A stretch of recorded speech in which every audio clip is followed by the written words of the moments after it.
Sholat, tapi pikiran melayang. Begini jawaban Rasulullah yang menggetarkan hati. Pada suatu majelis Rasulullah, suasana terasa begitu tenang. Para sahabat duduk melingkar menyimak setiap perkataan beliau dengan penuh perhatian. Namun, di antara mereka, ada seorang sahabat yang tampak gelisah. Jemarinya saling menggenggam, matanya menunduk, dan napasnya terasa berat. Setelah beberapa saat ragu, ia akhirnya mengangkat wajah dan berkata dengan suara lirih, "Wahai Rasulullah, aku ingin bertanya, tetapi aku khawatir pertanyaanku ini akan membuatku semakin malu di hadapan Allah." Rasulullah pun tersenyum lembut, menatapnya penuh kasih sayang. "Katakanlah, wahai saudaraku, tidak ada pertanyaan yang membuat seseorang hina jika ia bertanya untuk mencari kebaikan." Sahabat itu menarik napas dalam, matanya mulai berkaca-kaca. "Wahai Rasulullah, aku merasa salatku sering tidak khusyuk. Kadang aku mengingat urusan dunia, kadang pikiranku melayang entah kemana. Aku takut salatku tidak diterima oleh Allah. Apakah dengan salat seperti itu, aku tetap mendapatkan pahala?" Suasana majelis seketika menjadi hening. Para sahabat lainnya ikut menunduk, merasakan kegelisahan yang sama.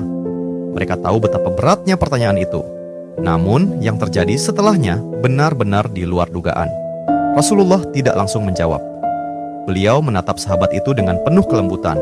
Lalu tiba-tiba air mata mulai membasahi pipi beliau. Para sahabat terkejut. Mereka jarang melihat Rasulullah menangis dalam situasi seperti ini. Dengan suara bergetar, beliau berkata, "Demi zat yang jiwaku berada di tangannya, sungguh setan tidak akan pernah berhenti berusaha mencuri bagian dari sholat seorang hamba hingga ia teralihkan. Tetapi ketahuilah, Allah tetap melihat usahamu." Rasulullah menarik napas dalam, lalu melanjutkan, "Wahai saudaraku, jika engkau meninggalkan salat hanya karena takut tidak khusyuk, maka setan akan menang. Tetapi jika engkau tetap berusaha salat meski pikiranmu teralihkan, ketahuilah bahwa setiap kali engkau berusaha kembali kepada Allah dalam salatmu, saat itulah Allah menyambutmu." Mendengar itu, sahabat tersebut tak mampu menahan tangis. Begitu pula para sahabat lainnya. Kemudian Rasulullah melanjutkan dengan penuh kelembutan, "Bayangkan seorang ibu yang melihat anaknya berjalan ke arahnya, tetapi anak itu sering jatuh dan tersandung. Apakah sang ibu akan marah? Tidak. Ia justru akan berlari menghampirinya, mengangkatnya, dan mendekapnya erat. Itulah Allah. Ia lebih penyayang daripada seorang ibu kepada anaknya. Selama engkau terus kembali, Allah akan selalu menerimamu." Air mata mengalir di pipi sahabat itu. Kata-kata Rasulullah begitu menusuk hatinya. Sejak hari itu, ia tidak lagi putus asa dalam sholatnya.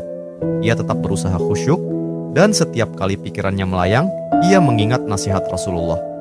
"Setiap kali engkau berusaha kembali, saat itulah Allah menyambutmu." Jangan pernah berhenti. Berusaha. Jika kisah ini membuka wawasan kita, yuk berbagi. Biar banyak yang tercerahkan. Setiap satu kebaikan dibalas Allah 10 kali kebaikan. Barokallah forever. Amin ya Rabbal Alamin ya Mujibasailin.